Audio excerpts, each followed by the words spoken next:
ભાજપ દ્વારા ગાંધીનગરના કમલમ કોબા ખાતે આગામી સ્થાનિક સ્વરાજની ચૂંટણીને લઈને પ્રેસ કોન્ફરન્સ યોજાઈ હતી। આ પ્રેસ કોન્ફરન્સમાં વલસાડના સાંસદ અને ભાજપના સહપ્રવક્તા ધવલ પટેલે પત્રકાર પરિષદને સંબોધી। તેમની સાથે ભાજપના મીડિયા કન્વીનર પ્રશાંત વાળા અને મુખ્ય પ્રવક્તા ડોક્ટર અનિલ પટેલ પણ હાજર રહ્યા।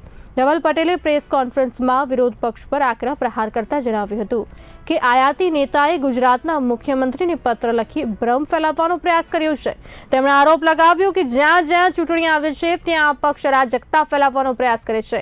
તેમણે જણાવ્યું કે સેનાએ સર્જિકલ સ્ટ્રાઇક કરી ત્યારે પણ આ લોકોએ તેના પુરાવા માંગ્યા હતા।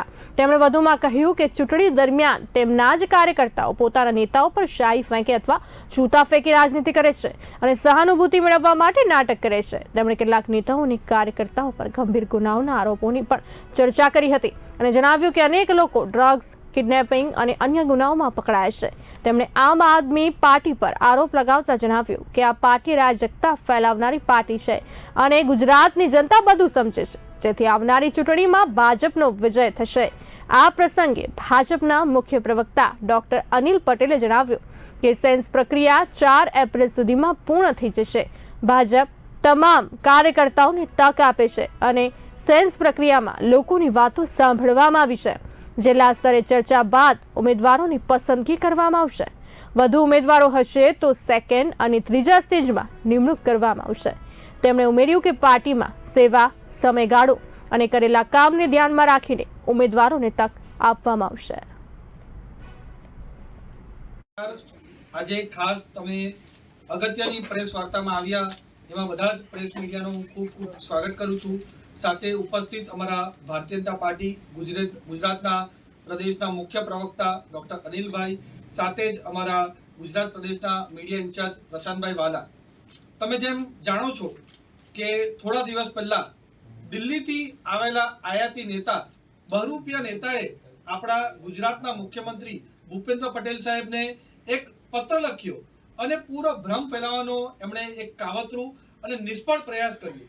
આ પત્ર બીજું કંઈ નહીં પણ જે હમણાં સ્થાનિક સ્વરાજ્યની ચૂંટણી આવી છે એમાં પૂરા ગુજરાતની જનતાને ગેરમાર્ગે દોરવાનો પૂરી રીતે પ્રયાસ કરે છે। અને એમાં ખાસ કરીને જ્યારે આવા ઇલેક્શન આવે, ચાહે ગુજરાત હોય, પંજાબ હોય, દિલ્હી હોય, ગોવા હોય કે કોઈ પણ પ્રદેશમાં આવા ઇલેક્શન આવે, ચૂંટણી આવે, ત્યારે આ દિલ્હીની પાર્ટી આ રીતના પોલિટિકલ સ્ટન્ટ કરે છે, પોલિટિકલ ડ્રામા કરે છે અને એમનો પૂરો ઇતિહાસ જ અરાજકતા વાળો રહ્યો છે। જ્યારે 2014માં પહેલી વાર લોકસભાનું ઇલેક્શન લડ્યા ત્યારે પણ આ જ રીતની અરાજકતા ફેલાવી।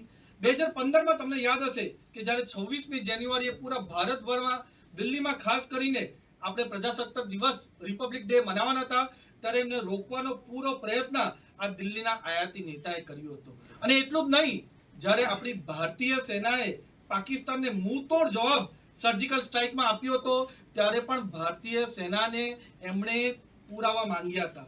એ એમની ભારત દેશ વિરોધી અને સેના વિરોધી એમની જે માનસિકતા છે એ પણ દર્શાવે છે। અને એની સાથે જ જે ભારત દેશમાં અર્બન નક્સલ્સ છે, ચાહે ઉમર ખાલિદ હોય, શાર્જિલ ઇમામ હોય, એવા બધા જ અર્બન નક્સલ કરવાનું, પ્રોટેક્શન કરવાનું કામ પણ આ અરાજકતા વાળી પાર્ટી કરી રહી છે। અને જ્યારે ચૂંટણી આવે ત્યારે કે એમના જ કાર્યકર્તા ચાહે એમની પર શાહી ફેંકે, જૂતા ફેંકે અને એમના જ કાર્યકર્તા, એમના જે પ્રમુખ લીડર છે એમને પણ ઝાપડ મારે, માર મારે અને પછી એવો પુરાવો થાય છે કે આ જે કાર્યકર્તા છે એ આમ આદમી પાર્ટીના જ છે। એટલે આ રીતે પૂરો વિક્ટિમ કાર્ડ રમવાનો એ દરેક ચૂંટણીના પહેલા આ રીતે પોલિટિકલ સ્ટન્ટ કરવામાં એ પૂરી રીતે માહિર છે।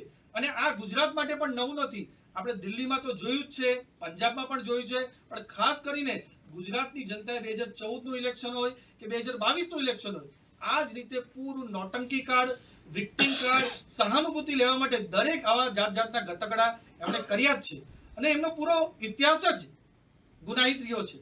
ચાહે દિલ્હીમાં લીકર સ્કેમ હોય કે પછી એમાં ખાસ કરીને એમણે જે મોહલ્લા ક્લિનિક કર્યો એના સ્કેમ હોય, ટેન્કર સ્કેમ હોય, બધામાં જ ઇન્વોલ્વ છે।